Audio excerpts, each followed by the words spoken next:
I'm Nick. Here's your global intelligence briefing. What you're about to hear could reshape the way you see several of today's biggest geopolitical crises.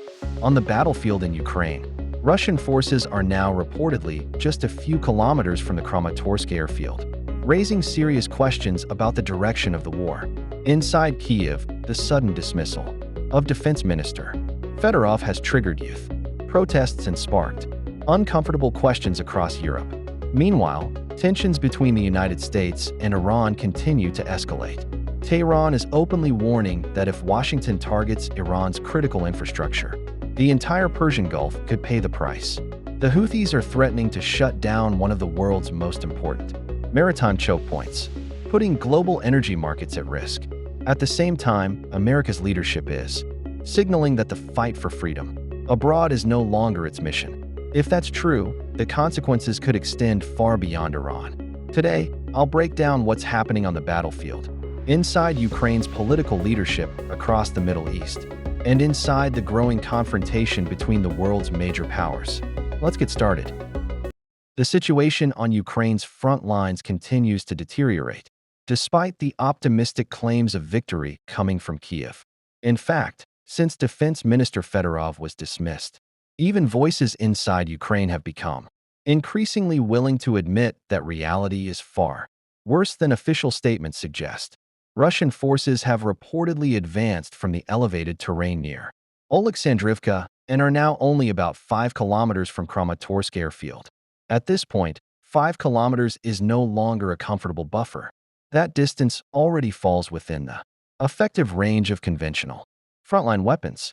If the current pace continues, Russian assault units could soon reach the outskirts of Kramatorsk itself. That would fundamentally change the military picture in this sector of the war. At the same time, operations continue inside Konstantinivka. Russian forces claim they are clearing remaining pockets of Ukrainian resistance that were left behind after the assault. Units pushed through the city. According to those reports, the battle has entered the consolidation phase. The assault formations have already moved forward, while follow-on units are securing captured positions and eliminating isolated resistance. Against that backdrop, Ukraine's overall military situation continues to grow more difficult. At the same time, new reports suggest that General Teplinsky and the Dnipro group have unexpectedly resumed offensive operations. Many observers had already written off that front, believing Ukrainian drone operations had effectively crippled Russian logistics. Those assumptions may have been premature. To prove otherwise, Teplinsky has reportedly launched an offensive toward Orikhiv, attempting to envelop the city from the southwest, while another Russian force advances from the northeast.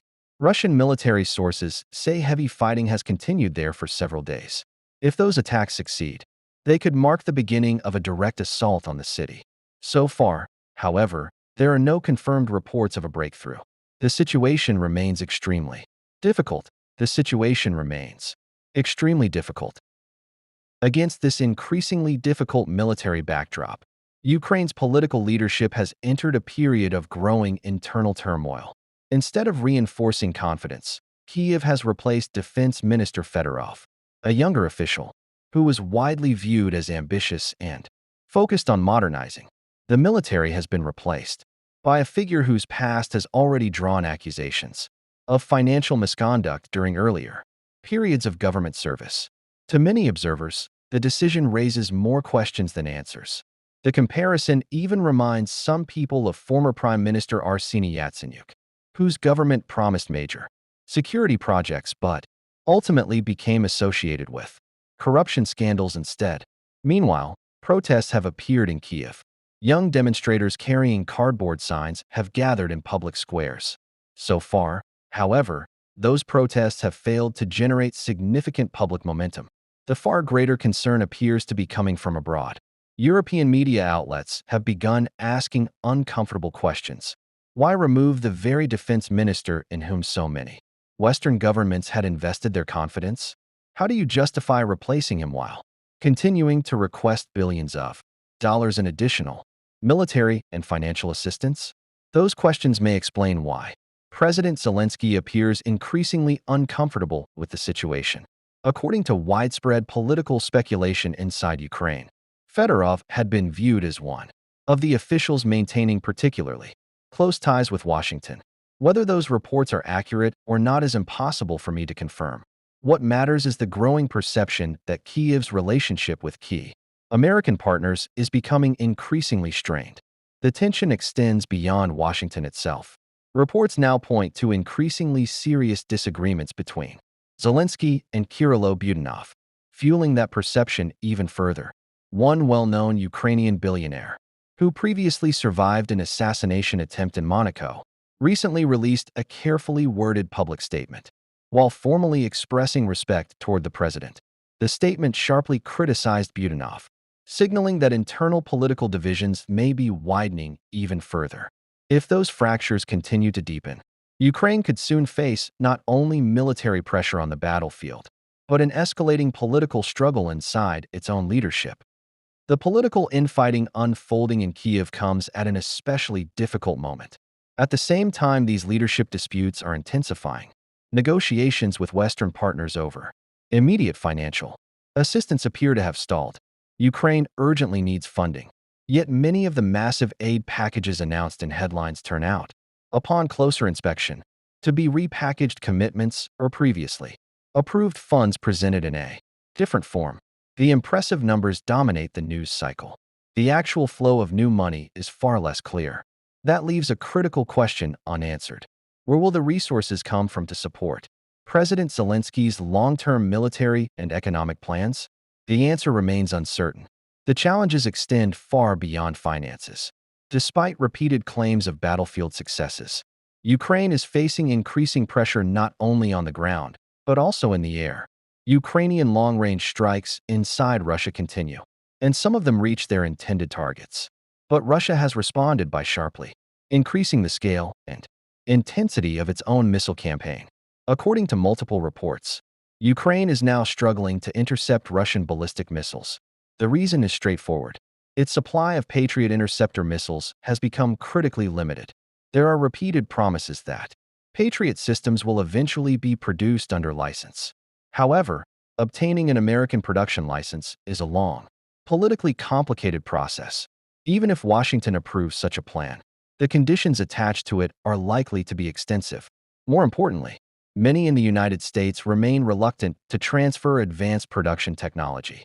There are persistent concerns that sensitive military technologies could ultimately reach rival powers through espionage or battlefield capture. Current plans instead point toward Germany becoming a future production center. Even under the most optimistic timeline, large-scale manufacturing would not begin for several years. That means these promises offer little immediate relief for Ukraine's current air defense crisis. Patriot missiles remain among the most technologically sophisticated weapons in the world. Even the United States struggles to manufacture them quickly enough to meet growing demand. Under those circumstances, expecting rapid domestic production inside Ukraine appears highly unrealistic. For a time, many believed Ukraine's greatest advantage lay in drone warfare. Fedorov was widely seen as one of the strongest advocates for expanding that strategy. Now he's gone. According to political discussions inside Ukraine, his removal was tied to a direct confrontation over corruption inside the defense establishment. Those reports claim he pushed aggressively for investigations, arguing that corruption was undermining Ukraine's ability to defend itself. In doing so, he reportedly collided with senior military leadership, particularly Commander-in-Chief Oleksandr Syrsky. The dispute eventually escalated into demands for Syrsky's dismissal. Instead, President Zelensky chose a different path. Fedorov was removed. If those accounts are accurate, the message is difficult to ignore. Political loyalty appears to have taken priority over military reform. That decision could carry significant consequences for Ukraine's combat effectiveness. Recent scandals involving several Ukrainian brigades have already shaken public confidence. Reports describe a series of disturbing incidents that have fueled growing public concern. Among them are allegations involving murdered civilians, abuse of authority, commanders abandoning their units, and criminal investigations connected to military personnel. Taken together, these stories paint a picture That looks very different from the disciplined and unified fighting force often presented in official messaging. Instead, some frontline formations appear increasingly fragmented. Maintaining discipline under those conditions becomes far more difficult. If Ukraine's most experienced combat units become exhausted or depleted, replacing them with poorly organized formations will present an enormous challenge. From my perspective, that raises an obvious question. How long can the current defensive effort be sustained if the strongest units are gradually worn down, while the quality of replacements continues to decline? Meanwhile, the exchange of long-range strikes continues to intensify. Russia is no longer focusing solely on fuel depots and civilian energy infrastructure. According to multiple reports, it has increasingly shifted its attention toward Ukraine's Black Sea ports. The objective appears straightforward. If Ukraine seeks to disrupt Russian maritime logistics in the Sea of Azov, Moscow intends to answer by placing Ukraine's own Black Sea shipping under growing military pressure. The confrontation is steadily expanding beyond the battlefield itself. It is becoming a broader struggle over logistics, exports, infrastructure, and economic endurance. Both sides continue trading increasingly powerful strikes. Russia appears to be pursuing more than attacks on fuel infrastructure alone. Its military is now systematically targeting Ukraine's Black Sea ports. The logic behind that strategy is clear. If Ukraine believes it can disrupt Russian shipping in the Sea of Azov, then Moscow appears equally determined to cripple Ukraine's maritime trade across the Black Sea. Claims and counterclaims continue to flood both sides of the information war. Many remain impossible to verify independently. For example, Ukrainian military sources frequently describe large numbers of Russian tankers being destroyed. Yet, so far, there have been no independently confirmed reports of a Russian oil tanker actually being sunk. There have been fires. There has been visible structural damage. Some vessels have reportedly suffered oil leaks and serious impacts.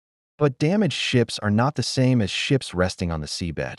Several of the vessels that caught fire reportedly continued sailing and eventually reached Crimean ports to unload their cargo. That suggests Russia's fuel supply routes have been disrupted, but not completely severed. Military operations against maritime logistics are extremely dangerous and technically complex. Even limited success requires considerable resources and planning. At the same time, Russia possesses its own ability to retaliate. Ukraine's Black Sea ports, export terminals, and commercial shipping remain vulnerable to long-range missile strikes. Unlike Ukraine, Russia continues to field a broad inventory of ballistic missiles and heavier long-range strike systems capable of hitting strategic infrastructure. That imbalance remains significant. There are also continuing accusations that some Western-funded defense programs inside Ukraine have failed to deliver the promised results. Critics argue that expensive projects often become opportunities to test foreign military technology under combat conditions before those systems leave the country again. Whether those accusations are justified remains a matter of debate. What is clear, however, is that Ukraine's overall military and economic position continues to grow increasingly difficult. At the operational level and at the strategic level, I still see very little reason for optimism.